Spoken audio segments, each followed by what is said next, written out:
السلام علیکم ناظرین، آپ دیکھ رہے ہیں حکیم آن لائن نیچرل زون۔ ناظرین، آج کا جو میرا ٹاپک ہے یہ حکیم حضرات اور شعبہ طب سے ریلیٹڈ لوگوں کے لیے ہے، جن کو نبض شناسی کے حوالے سے بہت پیچیدگیاں آتی ہیں اور ان کو اتنا خاص علم نہیں ہے، ان کو پتہ نہیں ہے، یا جو طب کے اسٹوڈنٹ ہیں، یہ ٹپس جو ہے ان کے لیے ٹھیک ہے۔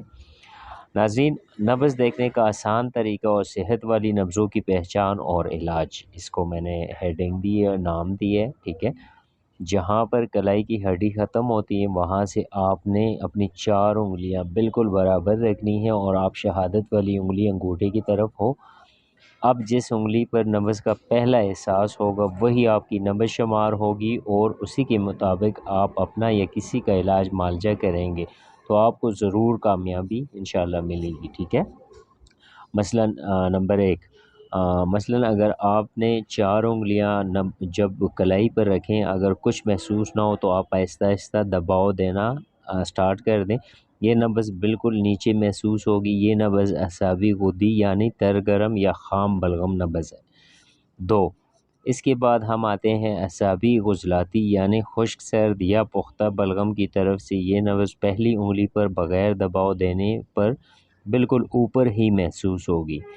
اس طرح اعصاب کی 2 نبضیں مکمل ہو گئیں۔ اور نمبر 3، اب آتے ہیں خشکی والی 2 نبضوں کی طرف۔ خام سودا اور پختہ سودا جو ہے غضلاتی اعصابی یعنی خشک سرد یا خام سودا، اس نبض میں 2 انگلیوں پر اوپر ہی پہلا احساس ہوگا تو یہ غضلاتی اعصابی نبض ہے۔ اور نمبر 4 جو ہے، نمبر 4 غضلاتی غدی یعنی خشک گرم یا پختہ سودا، اس نبض میں پہلی 3 انگلیوں پر اوپر ہی پہلا احساس ہوگا تو یہ غضلاتی غدی نبض ہے۔ اور اس طرح خشکی والی 2 نبضیں مکمل ہو گئیں۔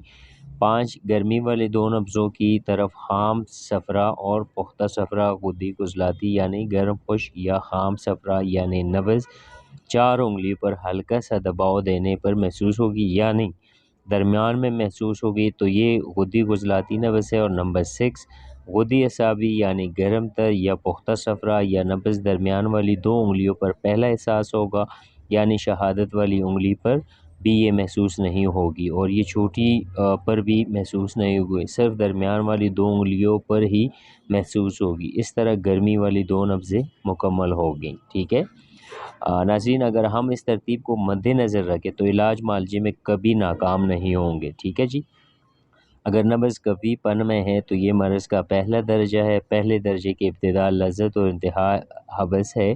اس مقام پر ہم نے محرک اور محرک شدید دوا اور غذا کا استعمال کرنا، اور جب نبض تیزی میں ہوگی، اگر نبض باریکی میں ہوگی یعنی پتلی ہو جائے گی تو یہ مرض دوسرا درجہ ہے جس کی ابتدا قبض اور انتہا سوزش، اور اس مقام پر ہم نے ملین اور میسل دوا اور غذا کا استعمال کرانا ہے ٹھیک ہے جی۔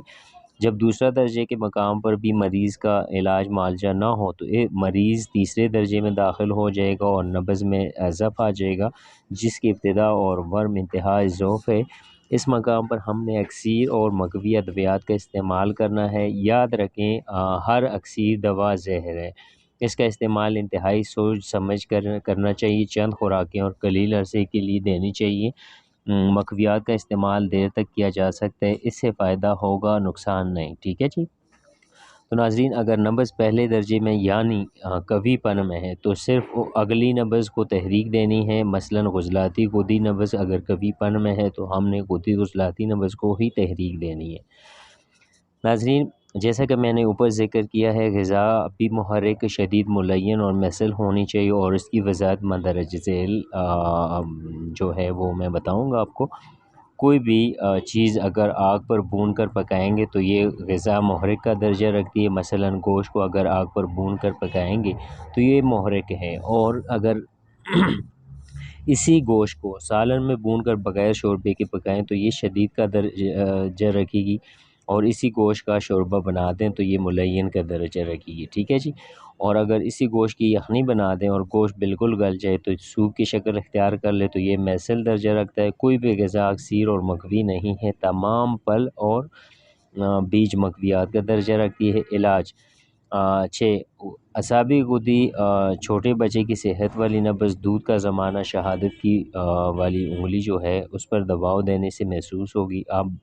اب چھوٹے بچے کے علاوہ یہ بگڑی ہوئی نبض ہے، اس کا علاج 1 نمبر اور 2 نمبر ہے، یعنی اعصابی عضلاتی اور عضلاتی اعصابی ہے۔ اس نبض کا ایک خاصہ ہے اور علاج معالجہ کے بعد یہ غدی عضلاتی بھی ہو سکتی ہے۔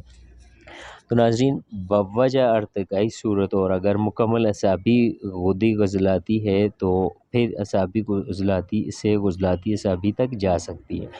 نمبر 1، اعصابی عضلاتی دودھ کے بعد کا زمانہ۔ ٹھیک ہے جی، صحت والی نبض شہادت والی انگلی کے نیچے بغیر دباؤ دینے سے محسوس ہو کہ یہ بچے کے دودھ پینے کے بعد والے زمانے کی صحت والی نبض ہے۔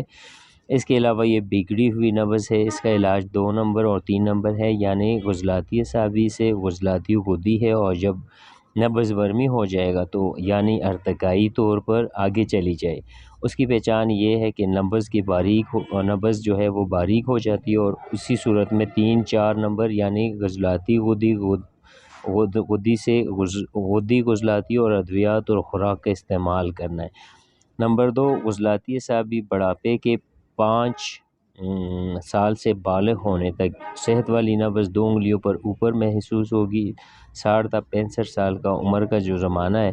اس کے علاوہ اگر کسی کو یہ نبض ہے تو یہ بگڑی ہوئی نبض ہے، اس نبض میں ہم نے 3 اور 4 نمبر یعنی عضلاتی غدی اور غدی عضلاتی ادویات اور غذا کا استعمال کرنا ہے، اور اگر یہ ہی نبض ارتقائی صورت میں آگے چلی جائے تو پھر ہم نے 4 نمبر اور 5 نمبر یعنی غدی عضلاتی اور غدی اعصابی اور ادویات اور غذا کا استعمال کرانا ہے۔ تو ناظرین، عضلاتی غدی نوجوان مرد کے صحت والی نبض 3 انگلیوں تک اوپر ہی محسوس ہوگی۔ نوجوان مرد کے علاوہ اگر یہ کسی کی نبض ہے تو یہ بگڑی ہوئی نبض ہے۔